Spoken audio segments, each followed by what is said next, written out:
Easter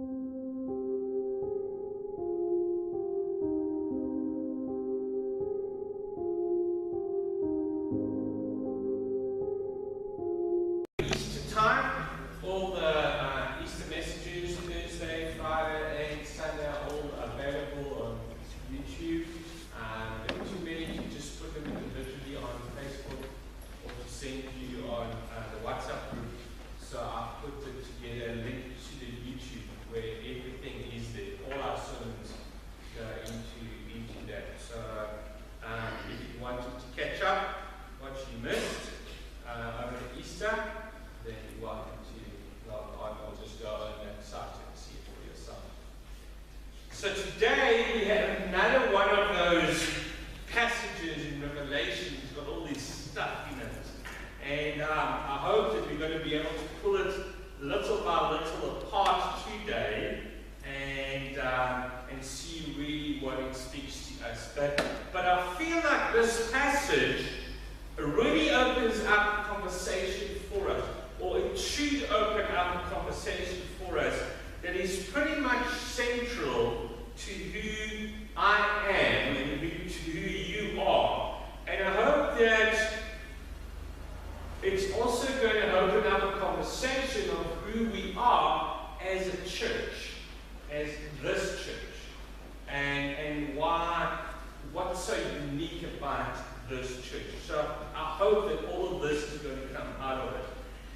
We're in Revelation chapter 14, and I want to just read sections of it. So we're not going to read the entire thing. We're just going to look at a few verses and talk about it. So I want to read the first 5 verses, and then we will pull it apart, and we will kind of work our way through most of the chapter. Okay? So you can follow on the screen. We start with chapter 14 and the first 5 verses. Then I looked, and behold, on Mount Zion stood the Lamb. Now let's stop there for a second. Remember the vision that John has and has been having all this time. Okay? And if you don't remember, you need to remind yourself, because it's pretty much been there up to now. It's been about the beast and about this pain and about this persecution and all this bad stuff after bad stuff, and all of a sudden, in the midst of all this kind of the impression that kind of John brings, in the midst of all of this, John goes, but then the vision changed. Now, how did it change? He says, I saw the Lamb. And I just want to point out to you that the change is in your life too. And think about it. You want to have a turnaround in your life, you need to fix your eyes on Jesus, on a Lamb. Remember the old hymn, turn your eyes upon Jesus, look full into his wonderful face, and the things of this world will what? Grow dim, strongly dim, in the light of his glory and grace. I love that line. Turn your eyes upon Jesus. That's so true, isn't it? That song is so true. That it is so true.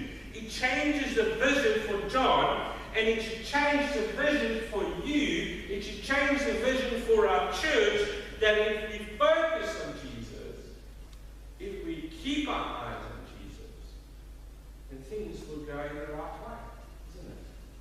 So let's look at this and see what happens with this vision. He carries on and says, and with him 144,000 who had his name and his father's name written on their foreheads.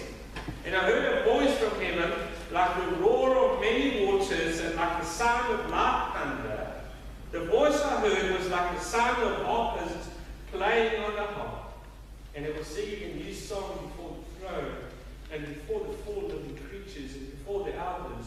No one could learn that song except the 144,000 who had been redeemed from the earth. It is this who have not defiled themselves with women, for they are virgins. Okay, that's a bit too much information for us, isn't it?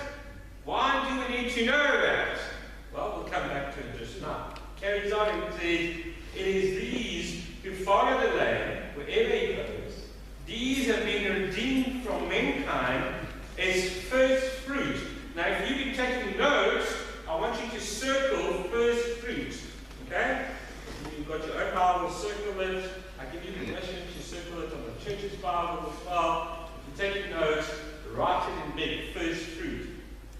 First fruit for God and the Lamb, and in their mouth no lie was found, for they are blameless. Okay, let's stop there for a little bit. First of all, I want to pull out this 144,000. And let's look at it from a bigger picture, not just what we've heard so far, or what we think we know, but let's look at it a little bit about from a bigger picture. Who are these 144,000? 12 tribes of Israel. Okay, that's one way of looking at it. And what are they? Okay, and there's a lot of opinion, and we heard one of those opinions. There's a lot of opinions for this one, and I don't know that most of them are better than the other one. Okay, so whatever you know about 144,000, you're right.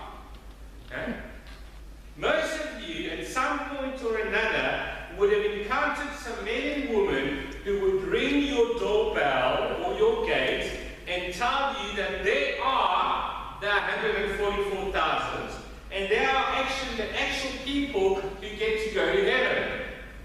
Okay, have you ever heard that? Have you ever encountered those guys and girls? They used to always wear a black tie and black pants, and now they're very colourful. Big name tag right here, so they know exactly who they are, and you know who they are. And if you heard that, well, that's wrong, without a doubt. Okay, that one is wrong. It is an opinion, but in my opinion, it's the wrong one. Okay. Another opinion for the 144,000, as we heard, is that this is Israel. Okay? The followers of God up to the point of their arrival of revelation.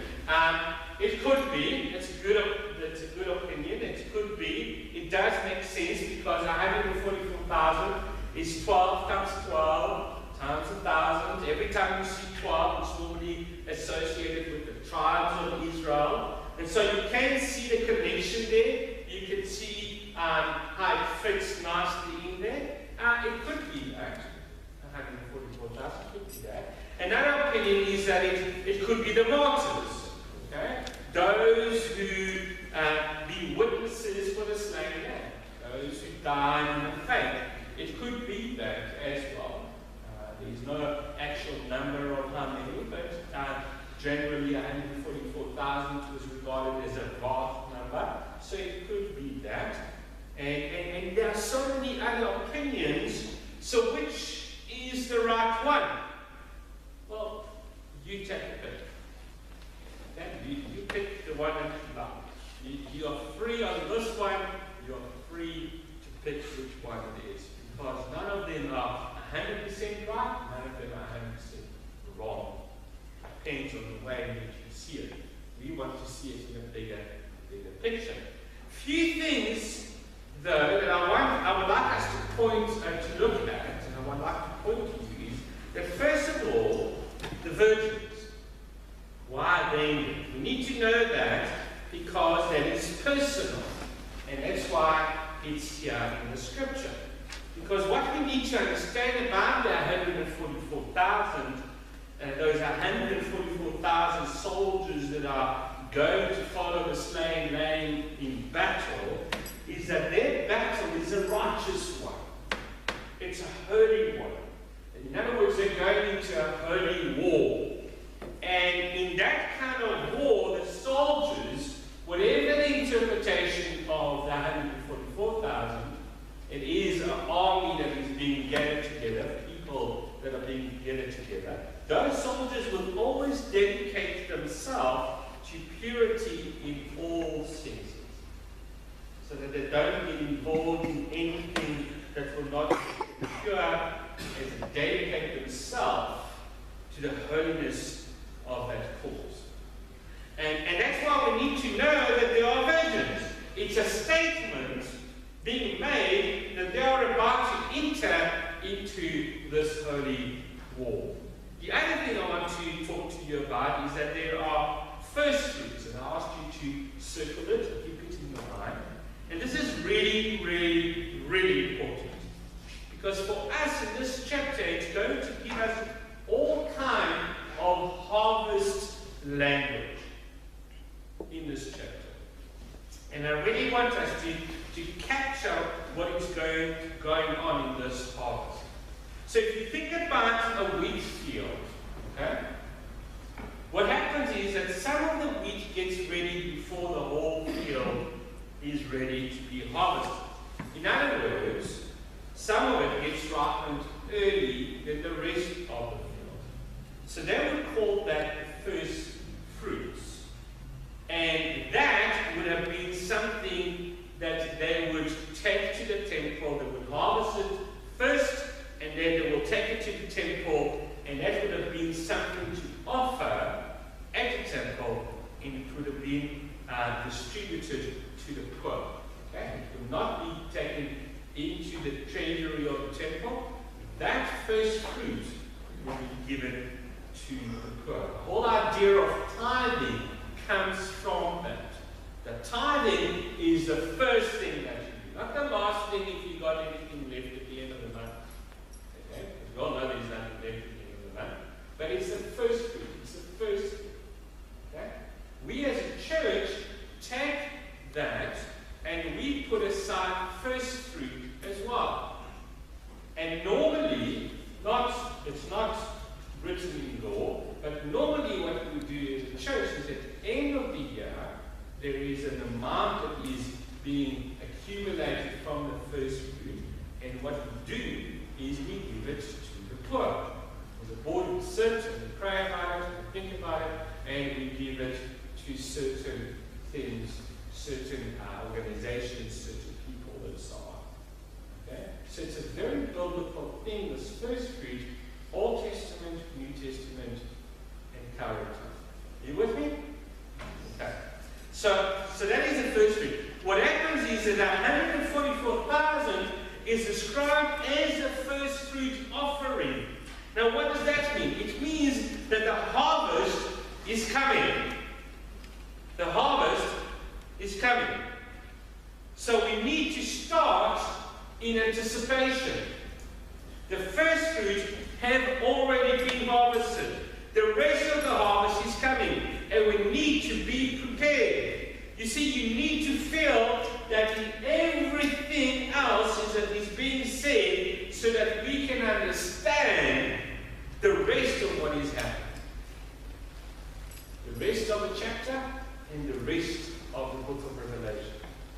Because we're going to start talking about some really hard words from now on. You need to understand that what this chapter and what the change that John is doing here by pointing to the lamb that was slain is the harvest is coming. If you are a Game of Thrones follower, winter is coming. Winter is coming. Well, winter is not coming, the harvest is coming. It's coming. Get ready, prepare yourself. Let's look at chapter 14, verses 6 to 7 of Revelation. Then I saw another angel flying directly overhead with an eternal gospel, to which we go. Okay, that's interesting. So we're going to hear the gospel or something like that. But the first reader of this passage would have gone, whoa, he's not going to do that, is he? Really? Gospel? Because you see, the word is not a religious term first. We made that word into a religion term. We kind of kidnapped that word and made it religious. But the word in its original way is an emperor term. When the emperor is Advent, and we've spoken about what Advent is, his arrival, his announcement of his arrival. We spoke about that before Easter. When he arrives, what they would do is that they would send a herald, a messenger out with a message, and that message is called, in Greek, the Evangelion. Evangelion. Okay, I'm probably pronouncing it really badly. Which translates and means good news. Good news. This was emperor language, and so for the angel to come with the new gospel, this is a direct, in-your-face, Rome kind of approach. Okay? So this is a message that is coming and being read out that is good news to the emperor. We've taken that word, made it into the word gospel, and then we made it into the good news. I mean, there's a good news. Bible, which is all in your hand, it's good news. But this is a direct, in-your-face Rome approach to how we understand what is happening in Rome. Carries on, it says, to proclaim to those who dwell on earth. So who gets to be a part of this gospel? This good news from heaven? Well, carries on, it says, to every nation and tribe and language and people. So again, who gets to hear this good news from heaven? Us. Us. Everyone. Everyone is welcome. Not just some. Everyone is welcome. Everyone gets to hear the gospel. Everyone gets to hear the good news. The arrival of Jesus. And he said with a loud voice, fear God and give him glory, because the hour of his judgment has come. To which we say, yes, judgment. Finally, judgment. Told you, Rome, it's coming. And carries on and says, and worship him who made heaven and earth, the sea, and the springs of water. So let's talk about this judgment, because we treat judgment like this. We think of judgment like I'm a boxer who's against the sort of like the ropes, and the world is beating me up, and I just can't take it anymore, and I just sit down, and I sort of like point fingers at the world and say, wait until my father gets home. Wait until my father gets home. Have you ever heard that from your mom when you were growing up? I've heard it plenty of times. Because when your father gets home, he's going to give it to you, isn't it? This is what we understand about judgment. Judgment isn't about the people that are faithful, but it's about God, Rome getting it. That's the way we understand it. Judgment is coming to Rome, and you are going to pay for it, Rome. For all this time, you're going to pay for it. That's how we see it. By the way, I think the church has built itself some pretty emotional, unhealthy practices over the years. And this happens to be one of them when it comes to judgment.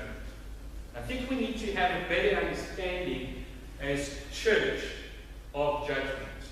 And what I hope the Lord is going to teach us and make this church into a community of people that would really rally around one another and hope for the best in one another, rather than point fingers.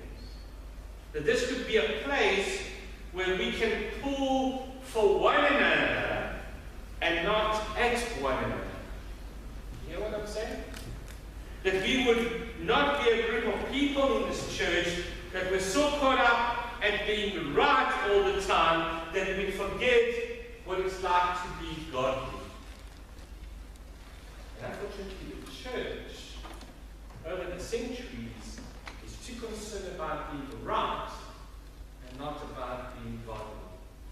Because what the church has become in the world is that we always want to be right. And the problem with that is that people put their hands up like this in front of them and say, I don't want to be a part of this place called church. If you always want to be right. There has to be a better way to do this, and I think it begins with the proper understanding of what judgment is. So I want us to look at this. After this, angel comes and he begins to speak. So let's have a look at it. And again, we're going to look at sections of it. Then I looked, and behold, a white cloud, and seated on a cloud, one like the Son of Man. Who is that? Eh? Jesus. Absolutely. You don't have to be scared to say the wrong answer.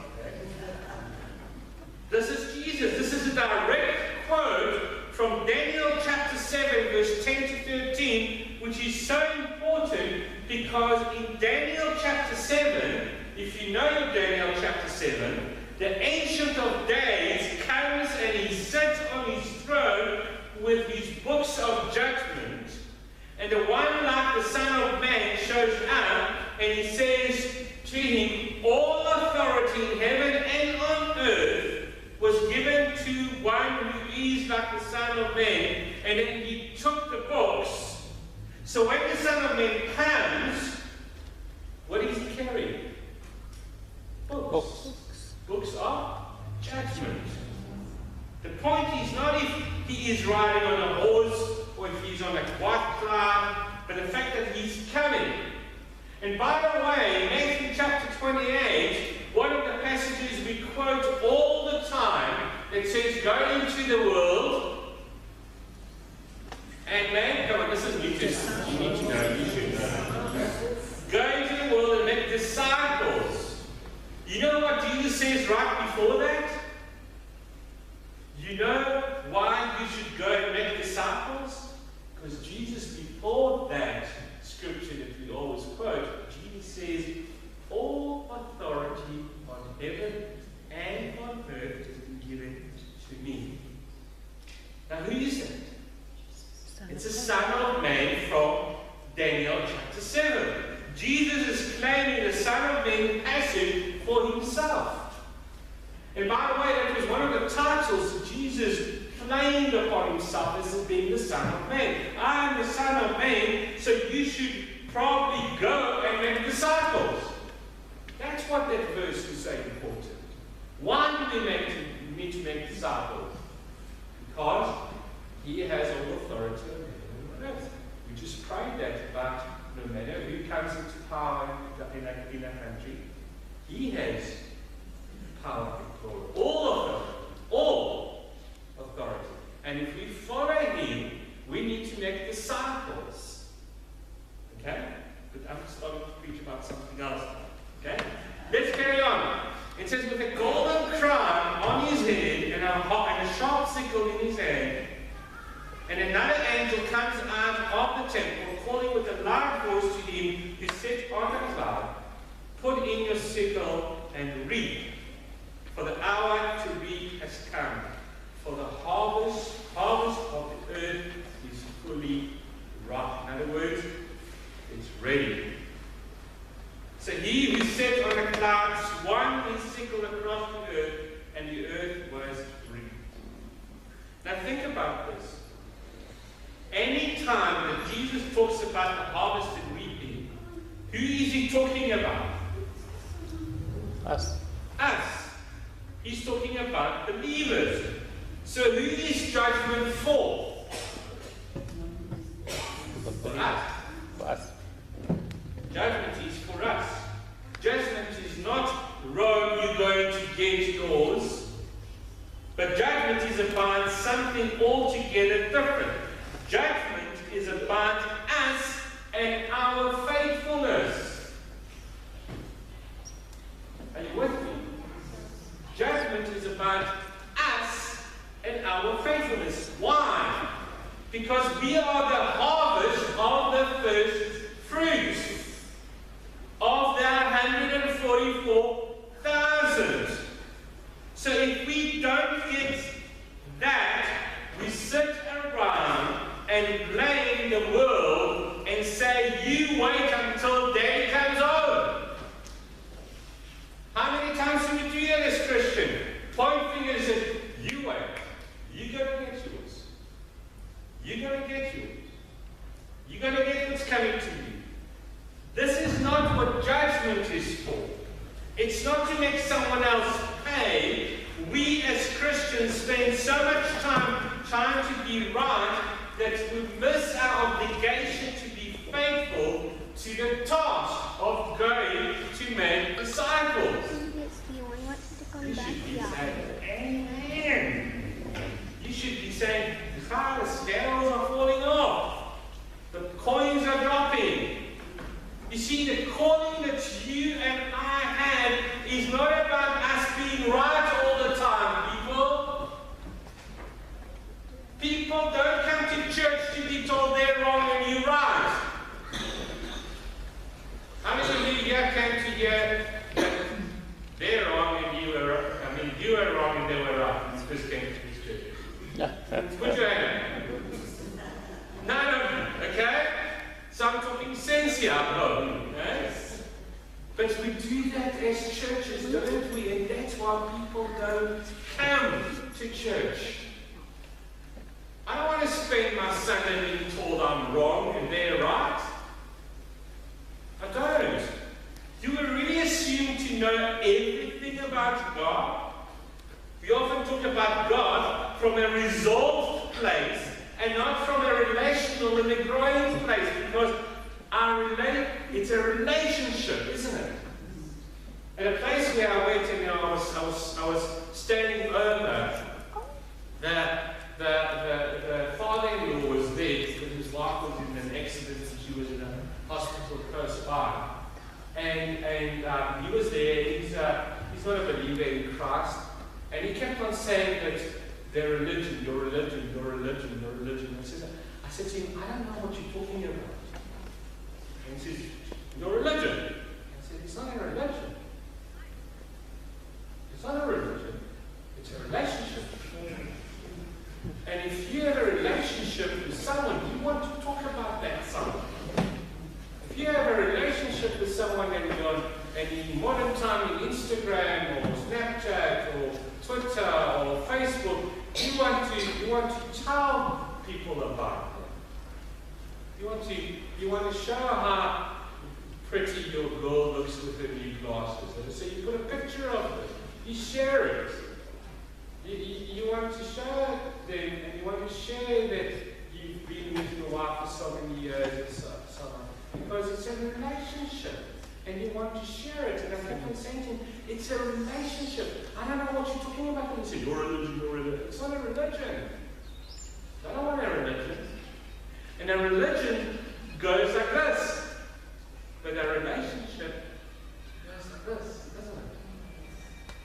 A relationship says, come, let's walk together through this valley. Let's walk together through this valley. Because the Lord is my shepherd, I shall not be in want. And even though I walk through the valley of the shadow of death, I will fear no evil. Why? Because thou art with me. We are with him. You should walk with him. We often talk about him from a resolved place, that we know all about God, but not from a relational and a growing place. I'm not saying that you don't have an opinion. You see, as long as we all try and figure out what the Word says, we will get there. And that was the premise in which I started this series. And I'm not saying that anything that you learn about revelation is wrong. No. But let's have that spirit of being taught and being teachable. And as long as we share those opinions, then we will get there. Because then we are pulling for each other and not to be wrong. You see, it's then a totally different way of engaging with each other, and especially in our conversation about God. That is how we do that, and I think that the church has to stop trying to be right and start being a better version of who Jesus is. Amen. In a community. We need to love Jesus and love people as well. Even Jesus said that. They will know that you are my disciple because you love one another. Not because you are always right. Not because you judge. You see, judgment from God's perspective is about measuring our faithfulness.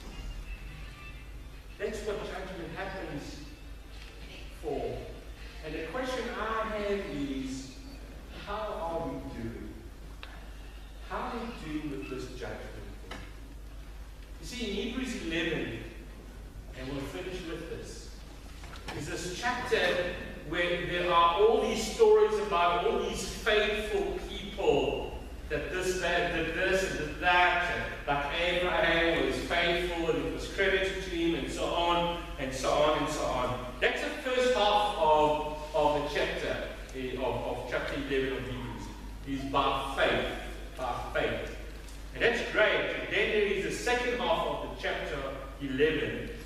And then there were these other people who were sown into two and had their heads removed and families taken and thrown into prisons, and the world was not worthy of them. Same faith. And what we often do, and what we often want to is to measure is, are we living our faith right based on how we feel God is blessing us? Which, if we are honest, is more about Rome blessing than God's blessing. Okay?